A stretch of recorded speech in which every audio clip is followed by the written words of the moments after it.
Hello and welcome to the Paranormal Tourists. My name is Tom Jordan. I'm your host. To my right, thankfully, last time it was left and it absolutely upset the balance of all things. That was an unbroadcastable show, Tom, because it was just so bad. I just didn't know what to do with myself, didn't know how to handle it. To the right, as she should be, I can't say as always now, but I'll get over it one day. As she should be, is Dani Magellan. Say hello, Dani. Hello, Dani. I don't really know what to take from the fact that I have to be on your right. Once again, it says a lot about me. Yeah. Not very much about anything else. Yeah, I don't know. Am I supposed to be the... It's your racist views. You're my... disclaimer, she is not a racist. Just her views. Just the views. I am generally extremely left. You're my right hand. I don't like change. That's Okay. what it is. And across the banqueting hall table, or across the lengthy garden table, a long way outside in this era of very important social distancing, which I shall make no jokes about, is, as ever, the one and only paranormal expert, Ross Andrews. Guten Tag! I think he's in Berlin today. All the way there. It was German, right? Is that part? It was German, it was. You got it right, yeah. I got it. And here we are. We are outside in sunny Berlin. So you might hear the odd seagull. He's very odd. Makes a very strange noise. I've made that joke you already, made that joke last time. I'm still a fan. Okay. Today might The not seagull sound like has a dog. followed us. He might sound All the way like... to All the way to Berlin. He might sound like a goat today. That's how odd he is. So I thought today I would talk to you very briefly, and then allow paranormal expert Ross Andrews to expand on it, about some castle ghosts. I feel like Dani's just been banned from this episode. Wow. Am I being edited out of the episode? Hopefully you'll comment on them as well, but I feel like... I mean, let's be honest here. We bring Very little tenuous to the table. Very excuses for research, and then Ross... Dani brought Jaffa cakes to the table. She had that's brought true. Jaffa cakes Non-brand to the table. Jaffa cakes. Non-brand. No expense Jaffa spared. cakes. I'm going to talk to you about 3 castle ghosts, but in brief, this week I've decided that I would source my information from 3 different books? 3 different books, and then I decided, do you know what? Actually, that sounds very complicated, and I only own 1 book. So instead, I've decided to go with the phenomenal... Tell us what the book is, Tom. Amazing Speaks and Mysteries by Peter Eldon. But I'm going to give you a brief summary of these tales. So the first one, which I found quite interesting, from Powys Castle in Wales. Mm-hmm. I thought this one was quite interesting because he's reported as having been a man in a gold-laced hat. So first of all, that's pretty funky. That is snazzy. Digging that. I'm digging those garms. If this is the story I think it is, it gets better. But he's also supposedly in a gold-laced suit as well. Ooh. If it's the story, unless there's 2 gold-laced ghosts of Powys, I'm looking forward to finding out. It doesn't comment on the rest of his attire, but I feel there's like a sequined poltergeist or something. I feel it's like the Liberace of Powys Castle. But what I thought was quite interesting, so he apparently tried to communicate with various people in the castle, but on one occasion he actually appeared before a woman while she was spinning. One assumes in the traditional wool creating art of spinning, not that she was just spinning around. Right. But I don't know. And he managed to get her to follow him. He apparently led her to a neighbouring room. He was obviously very articulate, far more so than me. He managed to get her to lift up some floorboards, and underneath she found a heavy locked box. She also found a key hidden in a crevice in the wall. It's quite a complicated communication from the ghost. The ghost then informed her that she'd run out of time and they had to get rid of a crystal to get her out of the room. There was an automatic lock-in. And that she should send the box and the key to the Earl of Powys, who apparently at the time was in London, which she did. Mm-hmm. And then she received a reward from the Earl of Powys. There's no information as to what was in the box, and the ghost was never seen again, or possibly ever. But that's just me as a skeptic. The story is that he led her to this box. No, and then she got I know that story. It's quite a famous one. And what is annoying, I've never managed to find out what was in the box. I've looked up that story before, and at no point have I managed to find out what was actually in the box. And if you know what was in the box, you can let us know. Competition Give us a call! Where can you let us know, Dani Magellan? Well, you can tweet us at Paratourist. You can tweet us at Paratourist. Or is it tourists? Oh my goodness. This is a travesty. I know. Expert Dani Magellan. It's tourists. And there is a I can hear someone's texting now. The phone is bleeping. So it's at Paratourists, plural, because there is actually a singular one, but that's not us. Although they are, as it goes, a horror addict and anything that goes bump in the night. So maybe we'll try it. And they're from Rochester, New York. Does so maybe we'll try and meet up with them at some point. Does this mean there's somebody in New York who's getting really annoyed with hundreds of tweets? And we're going, where are all our tweets going? I mean, I hope so. I want to stay optimistic and hope they're getting hundreds Hundreds a day. But there's also, you can look up Paranormal Tourist on Facebook and find our Facebook page, and you can contact us there as well. Thanks very much. You're welcome. There's also loads of books on Amazon. Find them as well.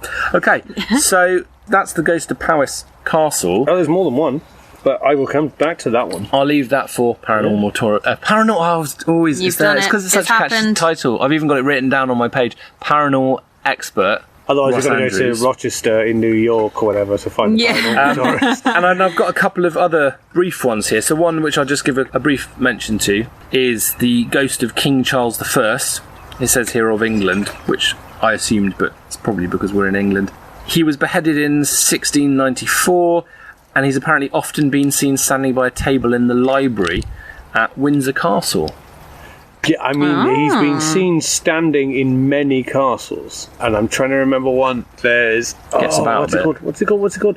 The female historian from Most Haunted. She used to be an historian in a castle, and that castle, and I don't know what it's called, and it'll come to me at some point. It'll come to me literally as we press stop on the recording. But yeah, he's seen in quite a few places. He's also seen standing, yet again, at a mantelpiece, I think in, is it Carisbrooke Castle? Isle of Wight. Is that Bonus Carisbrooke? castles. Yeah. So yeah, he's been seen in quite a few places. But what you have to remember is, style-wise, certainly back then, people just copied the king. Yes. Of whatever they could. So if you say, I saw King Charles' ghost, you think, or did you? Or did you think, particularly if you saw it now, you go, well, that looks like King Charles. But then, if every Earl, Duke, etc. wanted to look like King Charles, perhaps you've seen that, and you're thinking, well, that looked like King Charles, that looked like King Charles, that looked like... Just keep saying all lookalikes. Yeah, for all we know, no ghost of King Charles has ever been seen, but lots of people who wanted to look like him have been seen. Maybe even a spaniel that looks like King Charles. So it's the ghost of a dear. spaniel Oh, that dear. was Ghost of a stood. spaniel. Going back to the traumatic experience type stuff, if you looked like King Charles, you were very likely to have been a royalist who were the losers, and suddenly you're going, oh, hang on, panic, and it could be quite a few traumatic years around that sort of period, at which point you think, yeah, that goes with the theory of you giving off a lot of fear or something like that in this room that you're often in you're next to your fireplace keeping warm, so your ghost is recorded there because that's the most traumatic time you've had of your life. Not you as a ghost as a baby or anything like that. It's those years where you were constantly scared that your door was about to get kicked down by roundheads. It's a widespread generation of ghosts of King Charles enthusiasts and tribute acts. Yeah, it very much died off after the beheading, I think, the tribute act scene. Okay. That's fair enough, I'd A say. lot less popular. For some reason in my head, I'm imagining the ghost with a look as if to say, I can't find my keys. I don't know why. It just gives the impression he's just So hanging King Charles around. was patting his pocket. He's just hanging around by the table, kind of, I can't think, where did I leave my keys? So, and then the last one, which I've kept for the end because All right. it's a little bit amusing. So that was Windsor. That was Windsor Castle in So we've got Berkshire. Powys, Windsor. Wales, I can see the brain ticking away now. And this is going to take us all the way over up to Sunderland, to Hilton Castle, HY, not like the hotels. This ghost is of particular note. He's known as the Cold Lad, although spelled Cauld, It's which cold I'm guessing lad. is pronounced cold, but the implication is cold because he's assumed to be the ghost of a stable lad who was killed in the castle, but he's in the nip. He appears wandering He's in the around nuddy. in his I can give you birthday his suit. name. Has the book got the name? I know the name of that one. Do you? It doesn't. It's just got the place. And That would then be this Robert Skelton. Robert Skelton, Which I remember the because it sounds Cold like Lad. skeleton. Yeah, But there's controversy over. I'll let you finish the story. Actually, that's it. That's all. There's not a lot of information here. That's all we've Well, there got. is a controversy of whether he is the Cold Lad or there is a different Cold Lad. Robert Skelton was the worker at the castle, and Robert Hilton had a daughter, and the daughter kind of fell in love with the stable boy kind of classic Mills and Boone type Classic. thing. Yep. But where it differs from Mills and Boone is he was then murdered by the Baron. And there's several different stories. He was either decapitated, or he was stabbed with a pitchfork, or he was hit across the back of the head with a riding crop. But where he was hit, he'd already been injured, and that exacerbated an injury. And it's like, so they don't know how he died, but he died. The Baron theoretically threw him down a well. Wow. Well. Or very unwell. Or a pond. So there's a lot of this maybe happened, or this maybe happened, or this maybe happened. And he haunts the castle as well. But the Cold Lad refers to a story where after this death there was hauntings going on and on and on. And the particular one I think is in a kitchen. If the kitchen was left in a mess and you came back the next day, it was tidy. If it was left tidy, you came back and it was left in a mess. Oh. So a chef once stayed up all night, and around about midnight he saw the ghost of a naked child, is how he referred to it. The child said, "I'm cold," as in I'm cold. But if that's a child, I can't see how that could be the ghost of the stable lad, Robert Skelton. So the two stories have kind of been merged together somewhat. Intriguing. That's fab. So, you have, this is for you, links-wise, Danny It's Magellan. a shame because You there's an have- obvious link, but I've used it in a previous episode. You have It's never King stopped on Charles... before. No, true. Absolutely. King Charles tribute acts. Yep. You've got Naked boys. naked boys and a ghost that leads Mills and people to Boone. locked boxes. Right. Story that immediately comes to mind, but like I say, we have dealt with it in an earlier incident, and that's of the Strange But True classic 90s programme hosted by the delectable Michael Aspel. And I'd been watching that, and I went down to feed my friend's guinea pig that I was looking after because she was on holiday, and my mum had come down the stairs to make sure I was okay, and she The was return. Return of Naked Nana. stark naked, so it could be the return of Naked Nana being in the nuddy. See, now, your favourite television show, I've got another one to put on your list Oh, that will refer to one of the castles you spoke about. And that's a Robert Hardy show of Harry Potter, Minister of whatever he was. yep. I've forgotten. What did he run? Competition. Write in and tell us. Write in and tell us. What was the part that Robert Hardy played in? You may or may not where receive can your you prize. do that? You can, no, we've already done that. He did a series, I think, of Haunted Castle. And I know that one because he did a castle near my hometown, that being Sudeley Castle. And I'm pretty sure he did Powys Castle. Oh, we need to check this out. So you're going to have to find yourself a new TV show. Oh, that would be exciting. Extra material. Well, it means I also have a lot of that I can remember from that show that I can talk about. So there, I suppose my link would be Naked Nana, back to Naked Nana, and then She's a cold lady. seamlessly into, and then seamlessly into Strange But True, presented by So Michael Aspel. Technically, you were in a kitchen. So the story was I was in a a kitchen. chef in a kitchen saw somebody who Oh, was yes. naked, who said, "I'm So cold." did I. You were in a kitchen.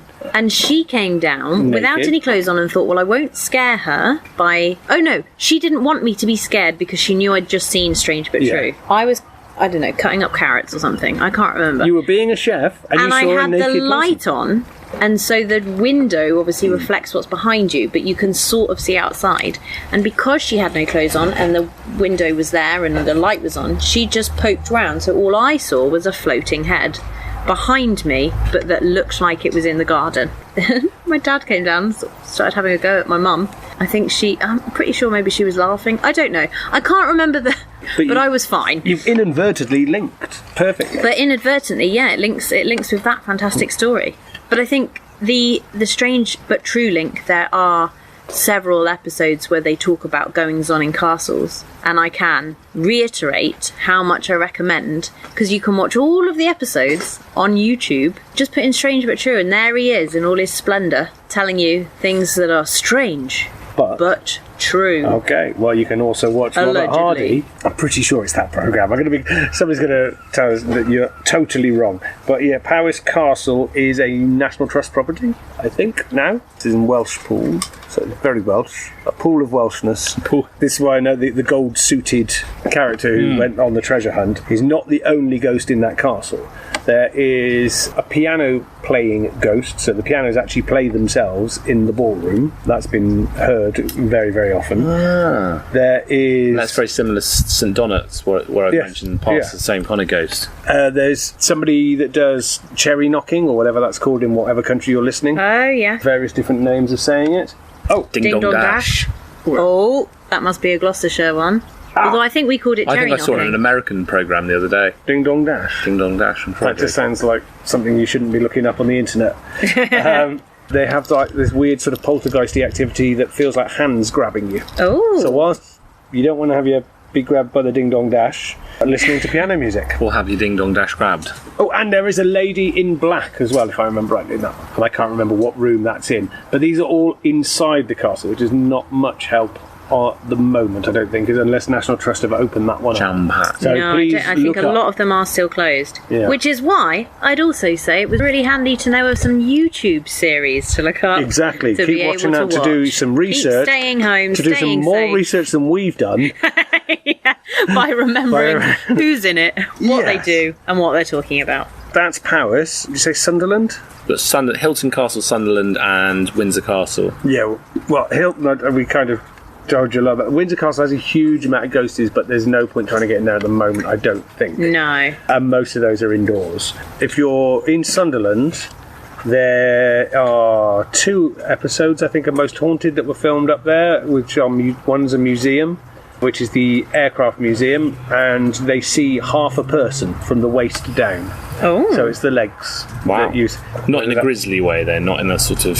No, it's not like that's Douglas Bardaire's legs that haunt the museum or anything like that. No, it's Sergeant somebody, and I can't remember the name of it. And I don't think that's open at the moment, but museums are opening soon. You've got to be in masks and all that kind of stuff, but that, if I remember right, is a very big museum. You can distance yourself because it's like they've got aeroplanes and things like that inside it, so it's quite a distance. These are big sort of aircraft hangar-y type places, and that's the North East Aircraft Museum, and that was a Most Haunted episode, and I think they got some interesting stuff for that. And there's a lighthouse as well, which is a Most Haunted episode, and I can't remember the name of it, but that's a National Trust, and you can stay there, as in like there's cottages, the lighthouse cottage. Okay. So if you put Sunderland Lighthouse National Trust, it will probably come up with that, and I'm sure possibly one of us might in a second. But another one, Marsden Bay, which is about 6 or 7 miles, I think, from Sunderland, has Marsden Grotto, which was a sort of a mining operation thing, but there's a pub. Not Father Christmas related. No. Not that kind of grotto. No, you'd be very disappointed if that's what you're looking for. At the bottom of this cliff face, I think they built like a pub, and it was very, very useful for smuggling. And so there's a couple of ghosty things around there, that area, and one is reportedly that of a smuggler that was killed by the customs and excise men. Basically, they got him very, very drunk and got it out of him what he was, at which point the guy goes, "Oh, wait a minute, what are you trying to arrest me? Stop it now." Big fight ensues, the smuggler gets shot, and his tankard fell to the floor, spilling his pint. Now, his tankard is now filled, whether they still do this, I don't know, but they certainly used to. They would fill up that tankard as a pint for the smuggler should he return. And that is because they felt it was cursed. They hung it up and said anyone who uses that will be cursed. Only nobody told somebody else who worked there. And he cleaned it. I don't think they used it. I think he cleaned it, and as he was cleaning it, they heard a shot outside. It's like somebody's being shot outside. Nobody was or anything like that. They went, "Oh, okay, well, we'll put that down. That's obviously the cursed mug." Someone suddenly went, "Oh, yeah, you're going to die. Put the mug down." Wow. The next day, they came back, the mug was full, the tankard, even though nobody had been there, and so ever since then, they poured a pint for, and I can't remember his name, but the smuggler. And that's one of the ghosts that supposedly haunts outside. There is another one called John the Gibber. John the Gibber. Now, the problem is that these stories might be mixed together, because this was somebody they thought squealed on smugglers, and they hanged him in a barrel and left him to starve to death. Wow. Yeah. Blimey. Yeah. They were brutal. Well, yes. Back then, eh? And so That's not he's chill. supposedly there as well. And there's another ghostly sort of figure that's seen on the beach area. So you've got 3 that are outside. With all these stories, you think, is that real, or is that one part of this story? Are they the same ghost? And we don't know if John the Gibber is the same as the other one who was killed and all this. And you kind of go... So with a lot of smuggling tales, the problem with them is that a lot of them are invented to keep people away from certain areas where you're going to be smuggling. These seem to have appeared almost since the smuggling, so it wasn't that they invented a ghost to stop you going to the beach. Yeah. But it does mean that whenever there's a smuggling tale, you kind of go, all right, but what actually happened as opposed to what the story says happened. One famous one, I can't remember where it is, and I'm sure I've written about it in one of the books, where they would say there was a phantom funeral procession. And we often get these phantom funeral processions. But this one went from the beach to some pub. And you're going... that's just the people smuggling the stuff from the beach to the pub is what it is. But they said it was a ghost, and if you tried to go near it, you would be cursed and die within a year or something. So it was the way that the smugglers stopped anyone being questioned them. Is that some smugglers? No, definitely ghost. I know why you think it's smugglers. I understand why you think that, but actually it's a phantom funeral procession, and if you go anywhere near it, you'll die. How convenient. Well, that's cracking. That could be handy. You might still be able to use that kind of logic. Don't go anywhere near that. It's a ghost. It's a cursed ghost. If you're using that as your major security system on your house, may I suggest you possibly get some cameras or an alarm? Still lock the door as well. It's not a replacement, folks. Disclaimer, it's not a replacement for a decent security system on your home. So from a tourist point of view, we've got a long list of places you probably can't get into. You can have a look from a distance. The grotto. Yeah, that's the beach area of all that. That is haunted. But to get to it, there's a lift shaft thing. I'm sure you can probably walk down to it as well, but it's a very grim-looking lift that you get in at the top that takes you all the way down to the beach and to the pub area and so on like that. Whether that's open, I don't know. When the lift alone sounds terrifying. If you took like a bottle of wine or something, you could probably go to my mum's house, but I'm just not sure. And she'll get naked for you, and whilst you cook her carrots, is that what it is? Yeah, I'm not sure what I'm offering there, but you're offering your naked mother. Yeah, perhaps I should cycle back on that and just say we no longer live in that house. But Salvin is a lovely Nana does. village. They left her there. Yeah, we left her there. We walked away slowly. And you shouldn't try and find it, because it's a ghost house. It's a ghost house. And if you see the house, you'll be cursed. Yep. You'll be cursed. There'll be a pint of something left. There'll be a pint left out for you. Although, for all these places that are not yet open, there are a couple of cracking YouTube series that you can watch whilst you're at home being safe and protecting those around you. To find out when they're open, because we've named quite a few National Trust ones, a lot of the National Trust properties did open their gardens and things like that, but then closed them again because they didn't have the staff, but they are now starting to open them all up. Yes. But before you go to a National Trust or English Heritage, go to the website first, because a lot of them are saying you've got to book so they can guarantee there's not too many people in the building or something like that. So for any National Trust one, go online first, because you might have to book before and if you turn up, they'll just send you away. Even if there's nobody there, they'll still send you away, because it means that they're expecting another 10 or 20 to turn up at a certain time. Yes, it does say here, more than 135 gardens and parks are now open through advanced booking, as well as hundreds of coast and countryside places. We've opened many of our cafes and shops to help you enjoy your visit. 9 houses are also open as part of a test pilot, so it would be definitely worth having a look to see whether any of them are near or around some of the things we've been talking about. It does specifically say to follow the links to find out what's open, how to book, and what to expect from your visit. Please always check before you travel. It does also say to ensure everyone's safety, please continue to book your visit in advance. Every Friday we release new tickets for the following week, although around 700,000 tickets are available weekly, so as long as you're booking in advance you should be absolutely fine, but do not just turn up to when you do, make sure you've got masks and disinfectants and all that kind of stuff. Yeah. And then you can rob the gift shop without them knowing who you were. Although, side note, we do not advise that you rob anyone. No, don't go stealing from gift shops. No. But ones that you can, that really, really lack security, are. And if you do, just remember to tell people that it's a ghostly funeral procession. And you're golden. And if you go anywhere near it, you'll be cursed. Yeah.